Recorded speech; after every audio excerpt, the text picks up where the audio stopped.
차트를 분석하는 한의사 차트 진맥입니다. 네, 오늘은 코스피 한번 잠깐 살펴보는 시간 가져보도록 하겠습니다.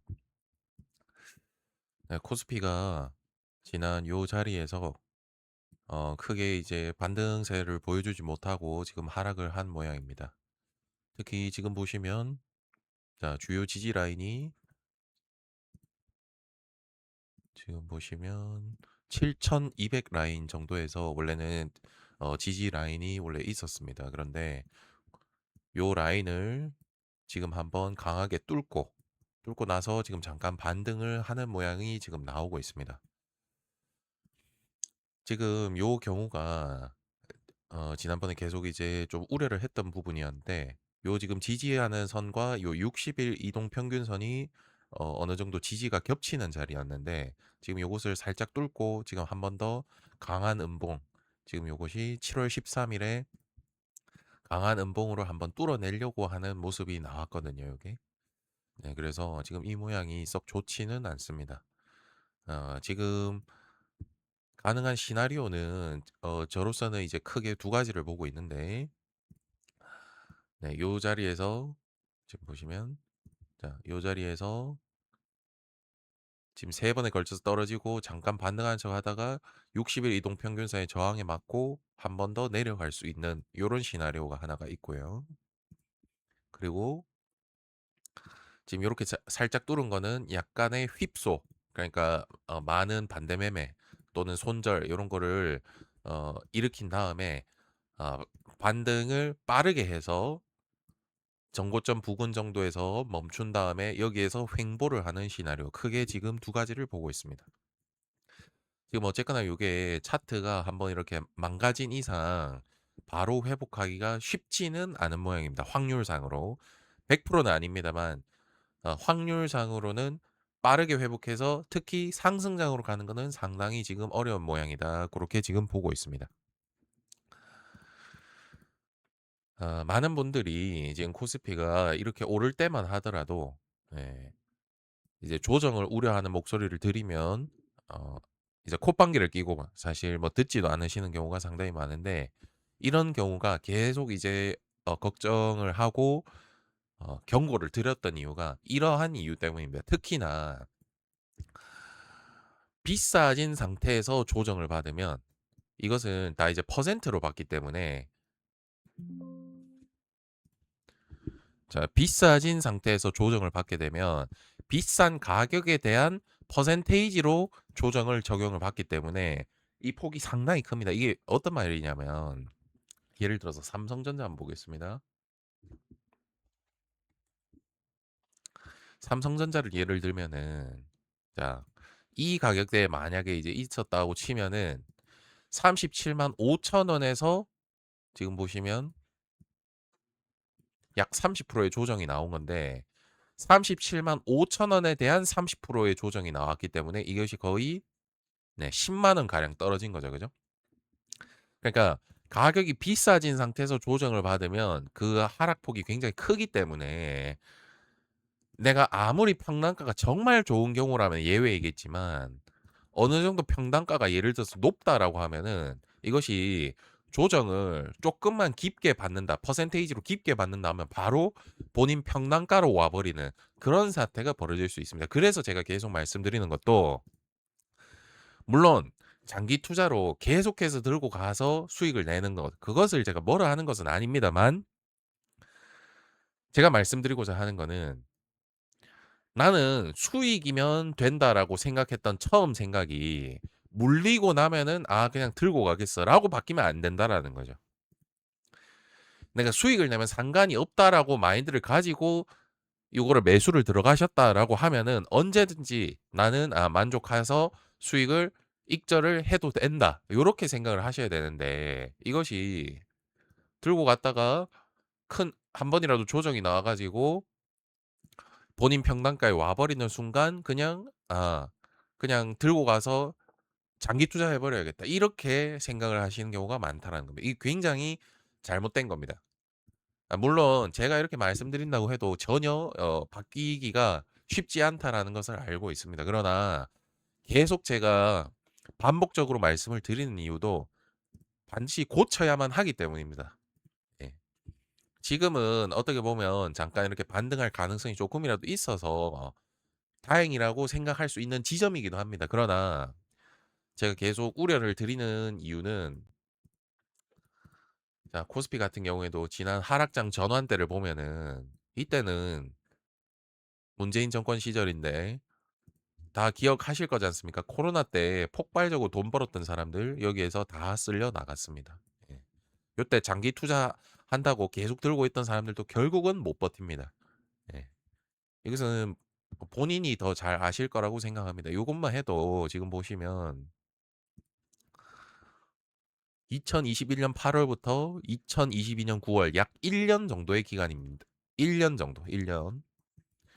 근데 지금 꼭 본인이 아니시더라도 주위에 보시면 2개월, 3개월만 마이너스 30% 이렇게 물려 있으면 엄청나게 괴로워하는 사람들을 많이 보셨지 않습니까? 예.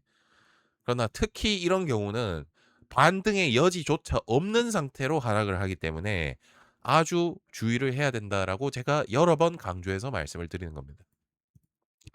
그래서 심지어는, 자, 하락장은 1년이면 끝났습니다. 그런데 본격적인 상승장이 오기까지는 또 많은 시간이 걸릴 수밖에 없습니다. 이건 왜냐하면 차트가 한번 이렇게 망가지고 나면은 장기적인 지표들을 장기적인 지표들이 다시 상승의 방향으로 돌리기에도 시간이 아주 많이 걸립니다. 그러면 그만큼의 시간을 또 소요를 해야 되지 않습니까? 그렇게 되면, 자, 21년 8월입니다. 이때가 21년 8월. 21년 8월인데 본격적인 상승장 시작이 25년 4월입니다. 그러면 이것이 거의 3년 반의 기간인데 3년 반. 이것을 기다릴 수 있냐라고 말씀을 드리는 겁니다. 이게 정말 화장실 들어갈 때 마음 다르고 나올 때 마음 다르듯이 나는 괜찮아 하시지만 실제 이걸 당해 보면은 정말 버티기가 괴롭습니다. 예. 그래서 제가 계속 말씀드리는 것도 이런 상승장은 당연히 즐겨야 됩니다. 즐겨야 되는 거고, 그리고 즐겨야 될 때 기준도 제가 계속해서 말씀드리지만 그것이 차트가 유일한 기준이 될 수밖에 없다라고 계속 말씀을 드리는 거예요. 왜냐하면, 자, 요런 경우도 지금 이전에 코스피 신고가 라인을 이렇게 한번 테스트를 한 다음에 뚫으면 차트적으로는 기준이 있다라는 말입니다. 자, 그런데 기본적 분석으로는 이것이 지금 분석이 불가능합니다. 요때만 해도 인공지능이 아직 26년 현재의 기준만큼 발전이 안 됐을 때이기 때문에 폭발적인 반도체 수요를 해석하는 사람이 많지 않았습니다. 예. 지나가고 나서나 이것이 인공지능의 수요에 따라서 삼성전자, SK가 많이 올랐다 이런 식으로 해석을 하지만, 요 당시에는 기본적 분석을 해서 이때 상승장을 예견하는 애널리스트들이 굉장히 적었다는 말씀을 계속 드리는 겁니다. 예. 그래서 이러한 점 때문에 계속 차트를 공부해야 되고 기술적 분석을 공부해야 된다라고 말씀을 드리는 것이고, 이렇게 너무 많은 상승을 했다, 그리고 특히나 그것이 다른 지표로도 여러 가지로 확인이 된다라고 하면은 리스크 관리를 해야 된다라고 계속 강조를 드리는 것입니다. 그리고 리스크 관리라는 것은 결국 비중 관리다. 그러니까 리스크 관리는 결국에는 핵심이 뭐냐면, 리스크 관리를 했을 때 올라도 대응할 수 있어야 되고 내려도 대응할 수 있어야 된다. 요것이 핵심입니다. 예. 그리고 제 경험상 이것을 리스크 관리를 아주 고수라도 아주 면밀하게 했음에도 불구하고 바로 무너뜨리는 경우가 언제냐면, 그것이, 자, 이런 아주 폭발적인 하락을 불러일으키는 리만 브라더스 사태라든지 또는 이런 닷컴 버블. 예. 요런 때는 한 번은 살려줄 가능성이 높습니다. 지금 리만 브라더스 때도 보면, 자, 여기도 지금 보시면 한 번 이렇게 무너뜨리고 두 번째 무너뜨린 다음에 잠깐 살려주고, 자, 그러나 전고점까지 반등은 못한 상태에서 그냥 그대로 떨어뜨리는 요런 플레이를 할 수가 있습니다. 그래서 리스크 관리를 했을 경우에도 정말 위험한 경우는 저는 10년에 한 번 정도 갑자기 완전히 폭락하는 폭락장, 이런 경우는 리스크 관리를 했다 하더라도 완전한 마이너스를 피하기는 좀 어렵습니다, 제 경험상으로는. 자, 그런데 이런 10 년에 한 번씩 폭락하는 장이 아니라면 리스크 관리만 조금 하더라도 오르거나 내리거나에 대해서 충분히 어느 정도 대응을 할 수 있다. 요것을 다시 한번 말씀을 드립니다. 네. 그래서 이 점을 다시 한번 강조드린다는 점 한 번 더 말씀을 드리겠습니다. 그래서 현재 나스닥을 지금 보시면, 자, 키움증권 요 나스닥으로 지금 잠깐 보여드릴 텐데, 자, 요 자리에서 지금 나스닥이 지지부진하고 있습니다. 지금 그래서 요것이 지금 봤을 때,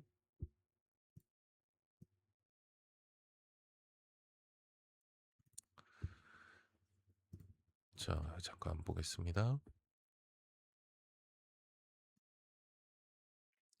자, 이것이 이제 종이격으로 계산을 하는 방법인데, 자, 2주 2주 정도 내에 이것이 큰 상승을 보여주지 못하면 60일 이동평균선이 이렇게 돌아나갈 여지가 있습니다. 예.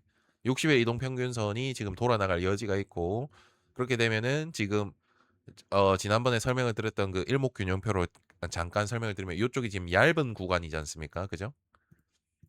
요쪽은 지금 두꺼운 상황에서 요쪽이 지금 얇게 됐다라고 하는 건, 매물이 두꺼운 자리에서 여기에서 매물을 쌓아버리고 나서 밑으로 흘러버리면 요 자리가 돌파하기가 힘든 자리가 돼버립니다. 예. 일목균형표로 한번 설명을 드린 거고,